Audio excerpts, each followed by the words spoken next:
And we are live. Charles Preston, welcome to the show. Thanks, Kevin. Yeah, glad to have you. So we'll get into the technology and all the cool stuff you guys are doing. But we'll start with a trip down. That's what we'll call it memory lane. But we'll take a jog back a couple of years. Figure out what made you and how you got to this point. So this is great. You're the first episode of 2023. So thanks for joining us here. Yeah, I'm very honored. Awesome. Yes, as you should be.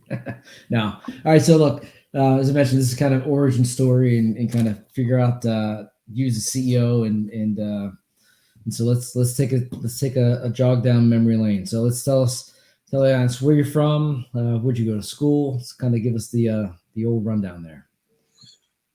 Okay, so I'm from Manchester, in the UK, and this will probably sound pretty, pretty boring, but I was born in Manchester, born in Stockport in Greater Manchester.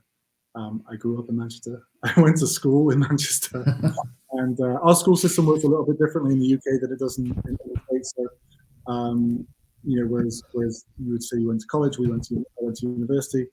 I went to university in Manchester. So I was like born, bred, educated, and employed in Manchester, with a short stop for 1 year in Reading, which is not glamorous.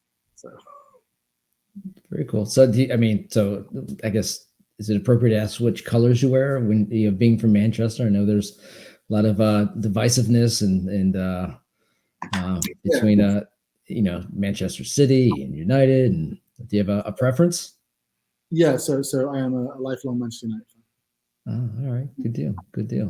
Yeah, which is good. I mean, we won at the weekend, so against City. Oh, there you go. So you get the bragging rights. Bragging rights. We haven't done a lot of that recently, so it was nice to get the win. You'll take it.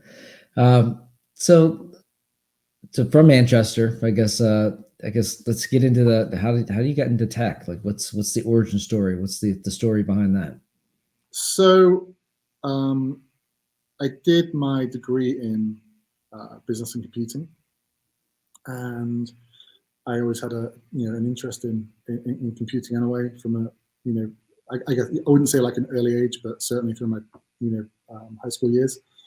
And then when I left university, I worked, unfortunately, I worked in insurance for a couple of years. But then I got my first job at a software vendor, and that was kind of like my first graduate job. So that was selling software to Fortune 500 companies, primarily around terminal services and Citrix. So that was kind of like my footstep in. I mean, footstep into tech, but mainly my footstep into sales. So I became a salesperson in the IT industry. I have kind of, I guess in some ways you could say I'm still a salesperson in the IT industry.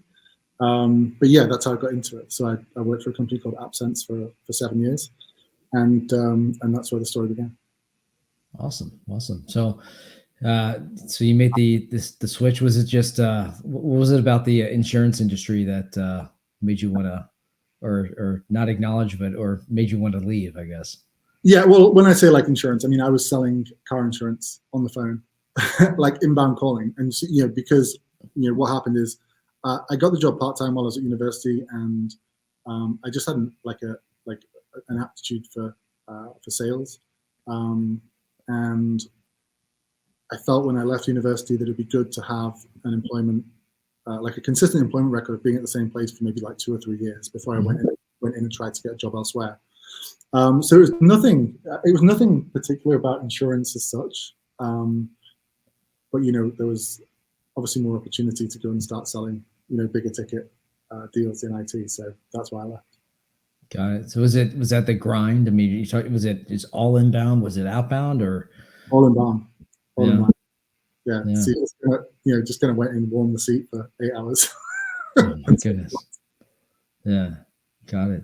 So you made the shift into the tech space, and then you've had some pretty interesting roles. I know there's there's maybe a couple jaunts in between, but I think you were at Veeam for quite a while.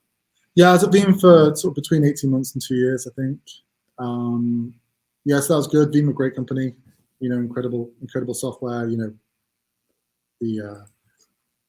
I've experienced the IT industry from a few different angles. So, I've worked at I've worked at a vendor that sells direct, very well and don't do the channel very well. I've worked in the channel, and then I've worked for Veeam, who I'd say are, super channel friendly. Like, so I saw it from the other side of the fence, basically, like how to be a good, a good channel business, how to, do business well with your partners and work with distribution really well.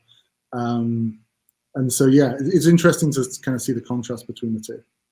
But yeah, Veeam were great. I worked for Equinite, who got acquired by a company called Kelway in the UK, who eventually went on to be acquired by CDW. So I'm sure you're familiar with CDW. So, sure.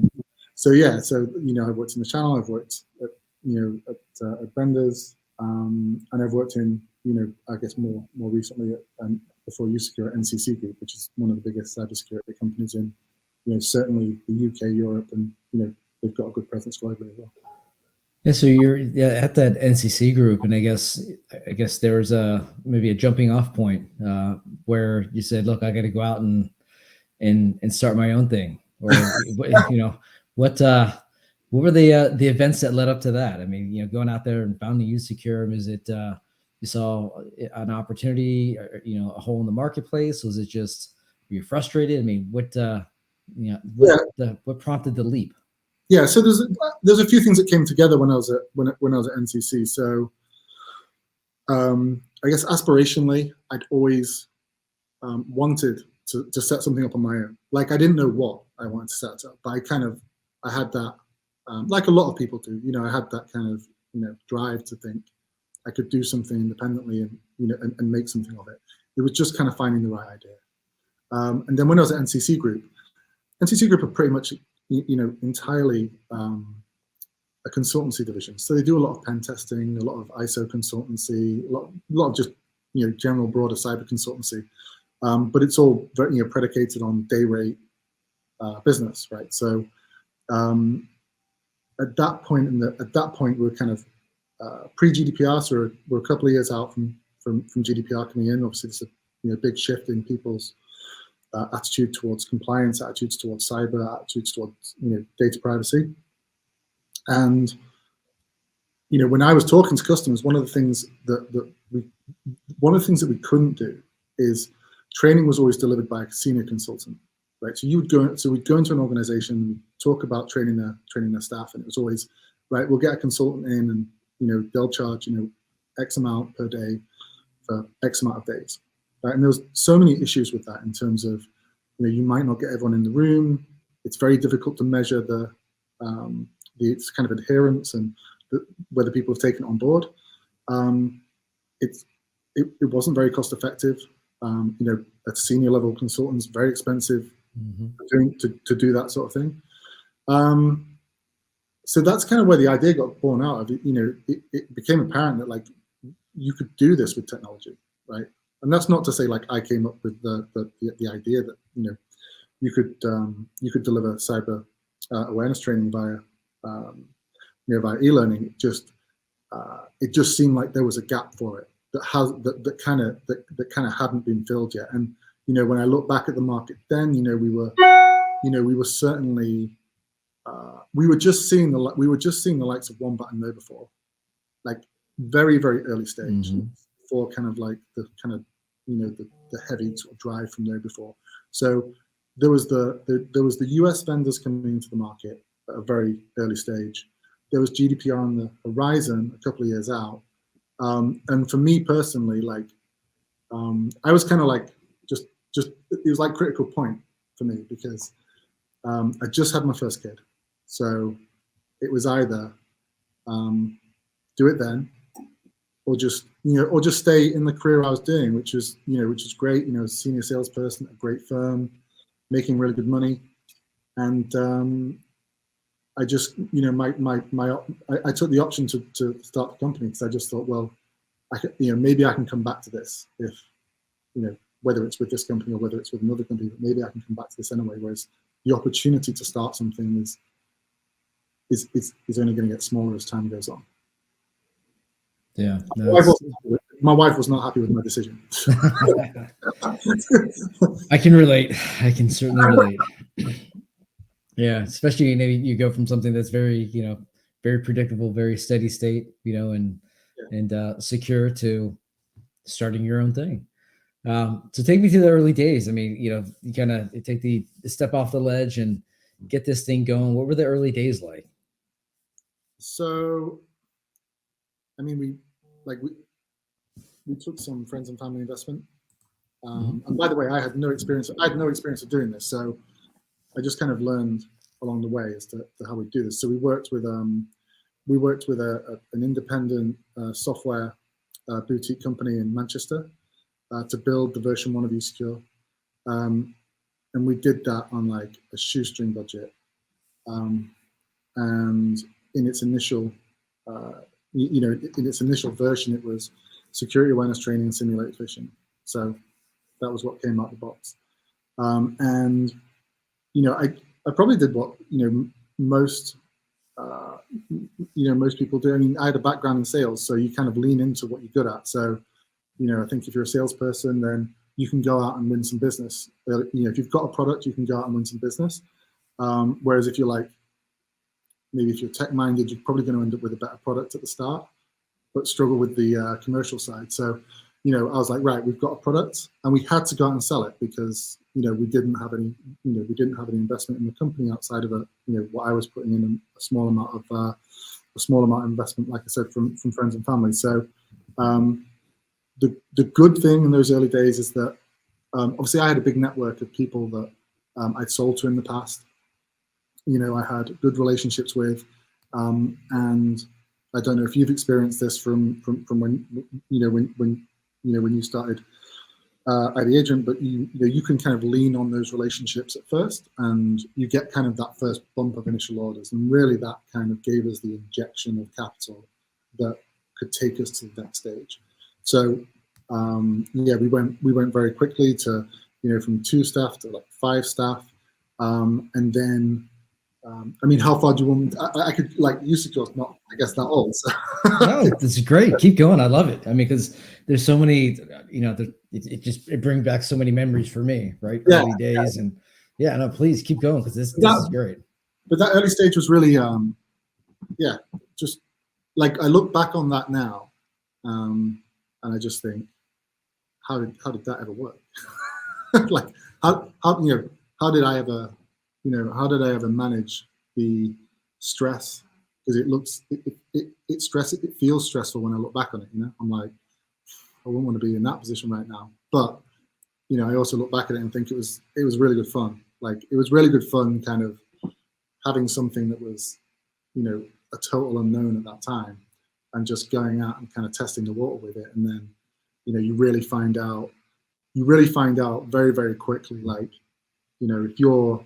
if you're selling, like, I don't know, if you're selling pen testing and you work for NCC Group, people will pick up the phone to you and they will talk because they know the brand, and they will buy off you because they trust the brand, and you've almost made the sale before you start. Whereas when you're out there selling something that's completely brand new, you have no, I guess, brand recognition.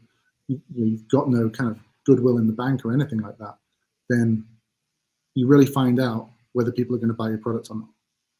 Because they have to buy it on the basis of how good the product is, on nothing else. So yeah, that was that. So we had that kind of initial period where we kind of bootstrapped the company. We were super small, but we kind of punched above our weight, and then. We took, this is about like kind of 3 years in, we took on board an angel investor who was someone that I'd worked with at AppSense, which was the first job I got out of university.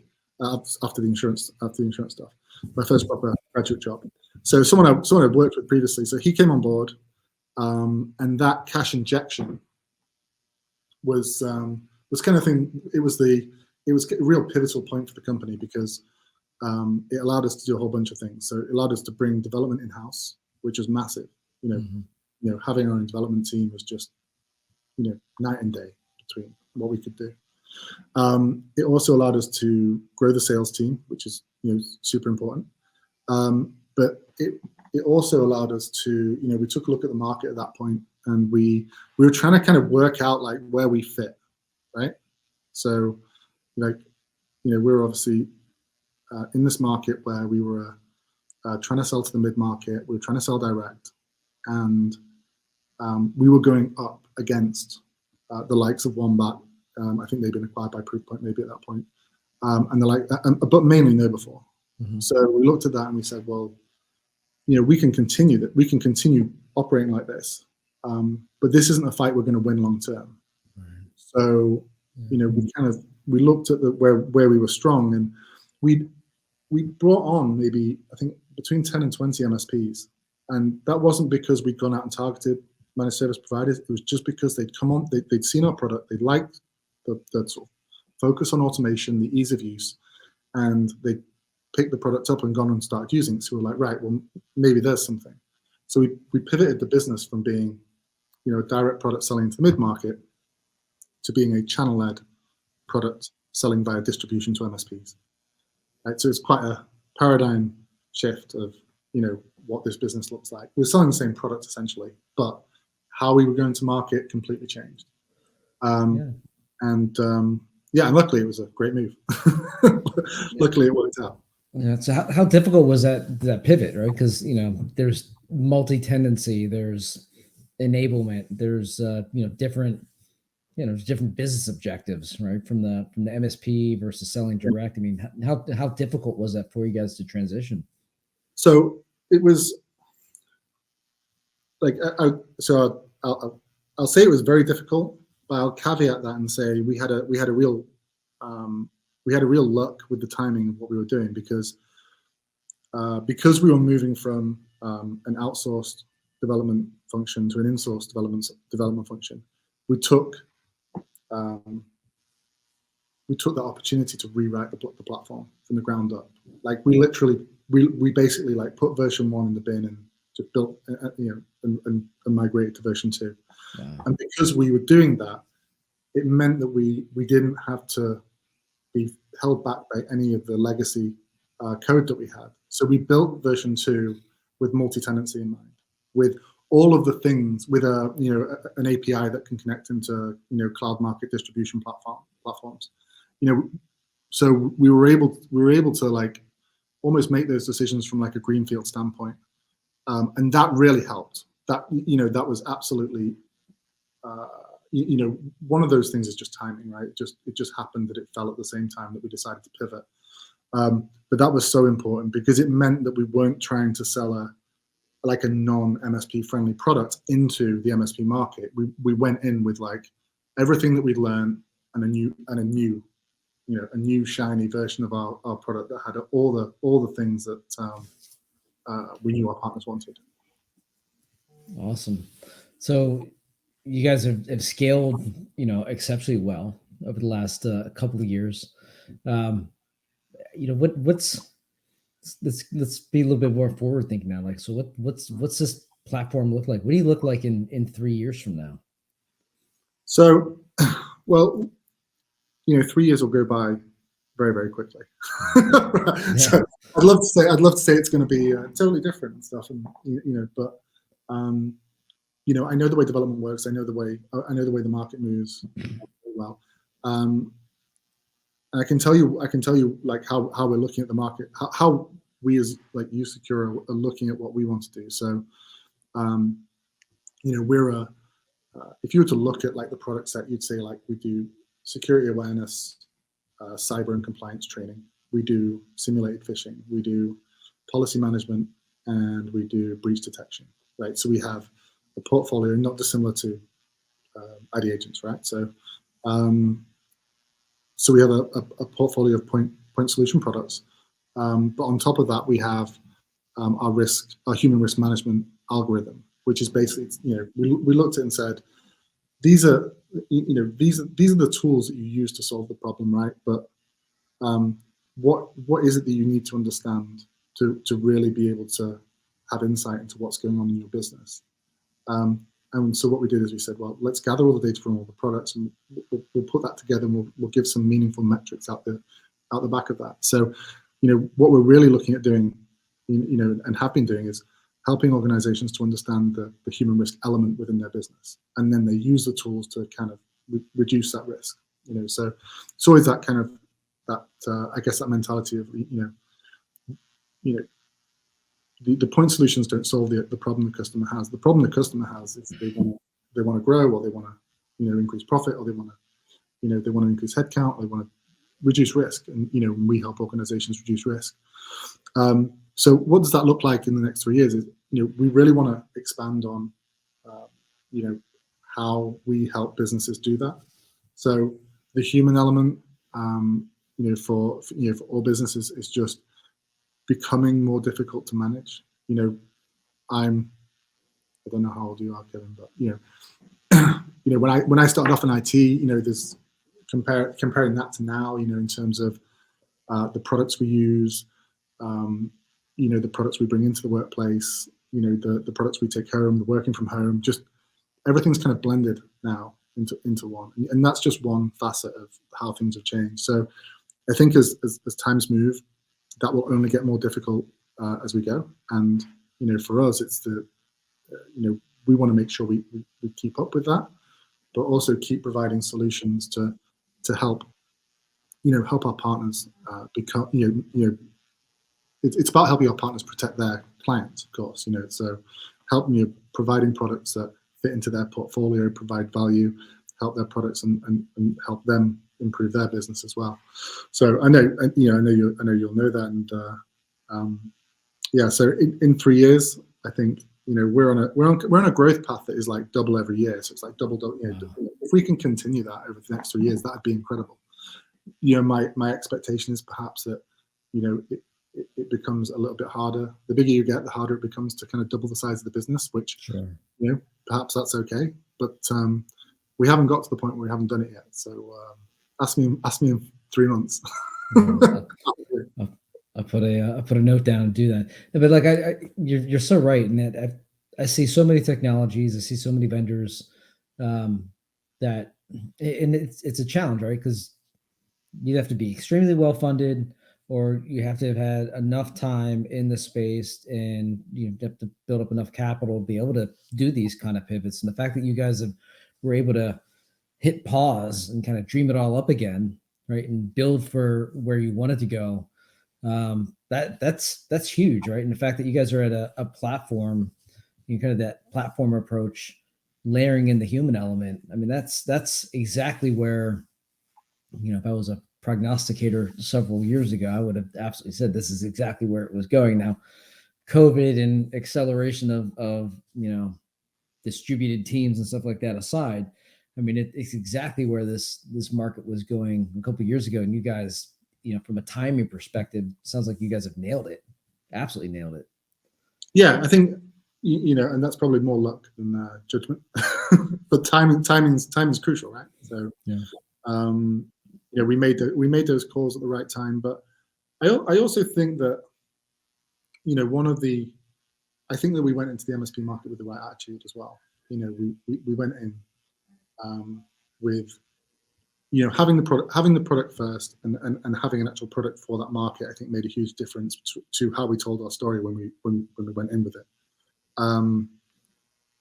Maybe there are other products that maybe aren't suited for that market, but then they kind of go, we want a piece of that, the MSP market, so we'll kind of dress it up and say that it is fit for that. And then it soon, when you kind of peel back the curtain, it soon becomes apparent that it's kind of not. And some of the things you mentioned earlier about the kind of architecture of the product, and certainly things like the licensing model of the products, they're things that matter immensely to the MSP community. And so we went in with the right the right story to tell, and and like a fair and honest story to say, like, look, the pricing model's got to be right, the management model's got to be right, the way in which we support you's got to be right, and that kind of that made it a lot easier, I think. We don't get much, we haven't had a great deal of pushback in terms of how we've approached the market, and it's kind of surprising. It always surprises me, like how smoothly it went, because even though it was designed to be that way, we weren't coming from it. We weren't a team of kind of MSP experts, right? We were a team of a team of salespeople and developers, that saw this gap in the market, to do this, and we thought maybe that's what helped. Maybe the fact that we didn't have any kind of preconceptions about what it should look like, and we just started with what does this part of the market want? Let's start with that, and let's build the product accordingly. Yeah. So you're getting to critical mass, or at critical mass, and things are going exceptionally well. You're going to double the next 3 years. Anything keep you up at night at this point? Do you know what? I would. The things I don't worry about things in the same way that I used to.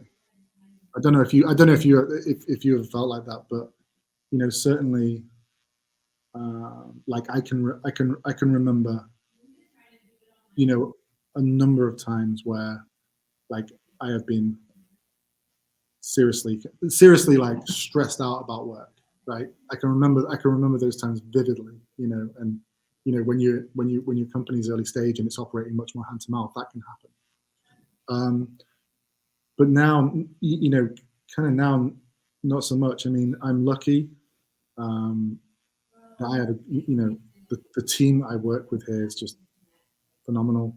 Like, and I know everyone says that, but if you've got a great team, you've got a great team, right? So these guys make they do a great job with our customers, with our partners, with our disties, and they make my life a lot easier than maybe it is for other CEOs. I don't know, but yeah, and a lot of these guys have been with me since very early stage at usecure, certainly 3, 4, 5 years now. So that's that's really helped. That's awesome. Hey, look, you build the right team, and anything can happen. It sounds like you've done a good job with that. So, any any words of wisdom or pieces of advice, things that the industry should be thinking about, given today's environment, macroeconomics, security, landscape threats? Is there one piece of advice that you could share with the audience? Other than ChatGPT. That's all anyone talks about right now. No, I think security is like, it's to a large extent the things that were true 3, 5, 10 years ago are still true today, in terms of I think people need to be sensible, cautious, and they need to take the security of their data seriously, and that's not going to change. But I think that the challenge for people now is that there's just so many more avenues that they can people can get to them, and people can look to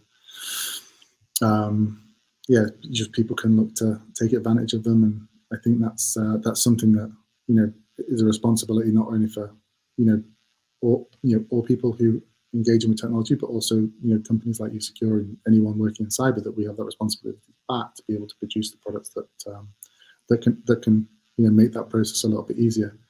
But yeah, I think without doubt this year is going to be dominated by AI and ChatGPT, and whether it's pretty hard for me. It's pretty unclear right now how much of that is kind of noise and how much of it is genuine. But I guess we'll find out as the year goes. Yes, we will. Yes, we will. Well, look, I really appreciate you taking some time, especially toward the end of your day there. Said everyone's already left the building, and as a good CEO, you're the last one standing. Putting in the time and the hours. But where can people follow you? Where can people find the company? Learn more about you guys. So if you come to our website at usecure.io, that's the central point, of course, for all information. And for our partner community, we'll be at CompTIA London and CompTIA in Las Vegas this year, as well as other events, but kind of they're definitely the main two where we'll likely see you. Awesome. Hopefully we get a chance to meet up with those. That'd be great. Yeah. I'm definitely coming to the Las Vegas one. Like I told my wife today, I was like, there's no way I'm missing this one. Right on.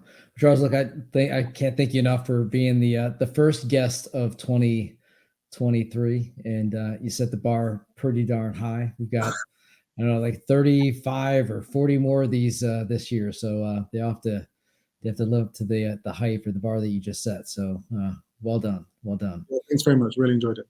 Awesome. Thanks everyone for tuning in. We'll have another one of these next week. Definitely check us out on all the streaming services, the podcast services, and the Channel CEO newsletter. And until then, we'll be safe, and we'll talk to you next time.